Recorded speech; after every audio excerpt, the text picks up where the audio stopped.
ታዋቂው ማዘር ትሬዛ አንድ ጊዜ እንደዚህ አሉ። ዓለምን መለወጥ ከፈለግ ሄድና ቤተሰብህን ውደድ አሉ። እኚህ እናት የቤተሰብን አስፈላጊነትና መሰረታዊነትን ተረድተው ነበር።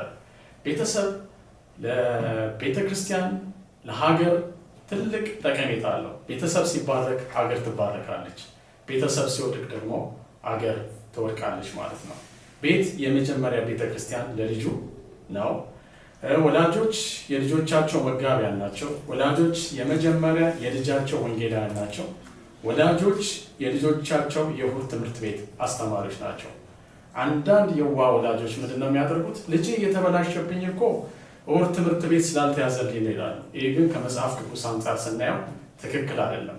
ምክንያቱም የእሁድ ትምህርት ቤት የልጆችን ወይም የቤተሰብን ቦታ ሊተካ አይችልም ማለት ነው። ስለዚህ በጠቅላላ ስንል ምን ማለታችን ነው? መጽሐፍ ቅዱስ ላይ የሰንበት ትምህርት ቤት ያስተምርልህ የሚል የለም። ራሱን የቻለ ታሪክ አለ። ሌላ ጊዜ እናየዋለን። የሰንበት ትምህርት ቤት የመጣበት ልጆች የወላጆች ነጸብራቅ ናቸው። ከመጽሐፍ ቅዱስ አንጻር ስንመለከት የልጆች ጉዳይ ሲነሳ ሁሌም የሚጠቀሰው ጥቅስ አለ። ይህም ጥቅስ መጽሐፈ ምሳሌ ምዕራፍ 22 ቁጥር 6 ላይ እናገኘዋለን። ልጅን በሚሄድበት መንገድ ምራው፣ በሸመገለ ጊዜ ከእርሱ ፈቀቅ አይልም ይላል። እዚህ ላይ ሁለት አይነት ታይሞችን እናያለን። አንደኛ የልጅነት ጊዜ ሲኖር፣ ሁለተኛ ደግሞ የሽምግልና ጊዜ አለ።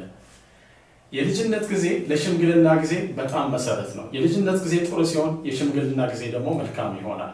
የልጅነት ጊዜ ደግሞ አመፅ የተሞላበት ሲሆን፣ የሽምግልና ጊዜም ደግሞ አመፅ የተሞላበት ይሆናል ማለት ነው።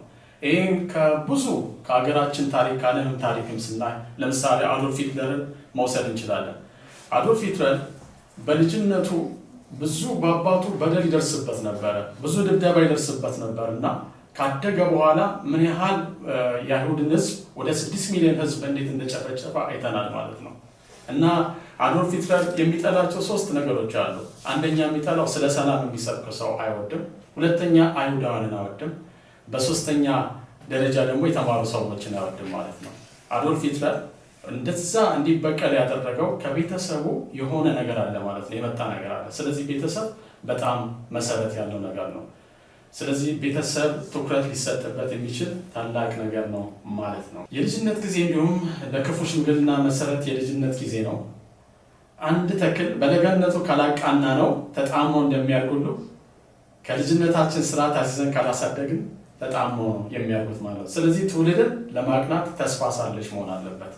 መጽሐፍ ቅዱሳችን ስለዚህ ነገር ይነግረናል። የልጅነት ጊዜ ላይ ትልቅ ስራ መሰራት እንዳለበት መጽሐፍ ቅዱስ ምንድን ነው የሚለው? ተስፋ ገና ሳለች ልጅህን ገስጽ ይላል። ገና ሳለች ይላል። ልጆች ቤተሰባቸውን የሚሰሙበት ጊዜ አለ፣ ቤተሰቦቻቸውን ደግሞ እምብዛም የማይሰሙበት ጊዜ አለ። ተስፋ ገና ሳለች ስል ልጆች በሚሰሙበት እድሜ ይህንን ስራ መስራት አለብን ማለት ነው። እንደውም አዲስ ትርጉም ምን ይለዋል? እንዲህ ይለዋል፣ ገና ተስፋ ሳለች ልጅን ስራ ታስይዘው ሲሞት ዝም ብለህ አትየዋለህ። ይህ ጥቅስ የሚገኘው መጽሐፈ ምሳሌ ምዕራፍ 19 ቁጥር 18 ላይ ነው። ስለዚህ ወላጅ ሊጠይቀው የሚገባው ጥያቄ ልጄ ላይ ለመስራት ራሴ ላይ ሰርቻለሁ ወይ የሚለውን ነው። ያንን ትውልድ ለመስራት ራስ ላይ መስራት በጣም አስፈላጊ ነው። ከዚህም የምናገኘው ጥቅስ ዘዳግም ላይ ይሄንን እናገኛለን፣ እንዴት ራስ ላይ ወላጅ መስራት እንዳለበት። ዘዳግም ምዕራፍ 6 ከቁጥር 4 እስከ 6 እስራኤል ስማ፣ አምላካችን እግዚአብሔር አንድ እግዚአብሔር ነው። አንተም አምላክን እግዚአብሔርን በፍጹም ልብህ፣ በፍጹም ነፍስህ፣ በፍጹም ኃይልህ ውደድ ይላል። እኔም ዛሬ ተማዘውን ይህንን ቃል በልብ ያዝ፣ ለልጆችህም አስተምረው፣ በቤትም ስትቀመጥ፣ በመንገድም ስትሄድ፣ ስትተኛም ስትነሳም ተጫወተው እያለ ይናገራል። ስለዚህ ወላጅ ራሱ ላይ ለመስራት የመጀመሪያ ሊያደርግ የሚገባው ምንድን ነው? እግዚአብሔርን መውደድ። የልጆች አገልግሎት ወይ ደግሞ የምሳሌነት ምሳሌ ለመሆን ለልጅ ለመቀጠያው ትውልድ ለማስተማር እግዚአብሔርን ከመውደድ ይጀምራል። በፍጹም ልብ ነው የሚለው፣ ባልተከፋፈለው ልብ እግዚአብሔርን ውደድ፣ በፍጹም ኃይል፣ በሀብትህ፣ ባለ ነገር ሁሉ እግዚአብሔርን አክብረው ነው የሚለው። እግዚአብሔርን ውደድ ነው የሚለው። ሁለተኛ እግዚአብሔርን ቃል ደግሞ በልብህ ያዘው እያለ ይነግረናል።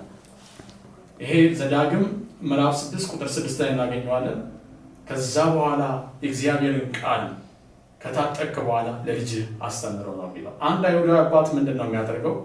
ልጁን መጀመሪያ የቶራ መጽሐፍ ወይም አምስቱን የሙሴ ሕግ መጽሐፍትን በጣም ፈትፍቶ ነው የሚያስተምረው። ሁለተኛ ደግሞ የግዘት ስርዓት ያደርግለታል። ሶስተኛ ሚስት ይፈልግለታል ነው የሚባለው።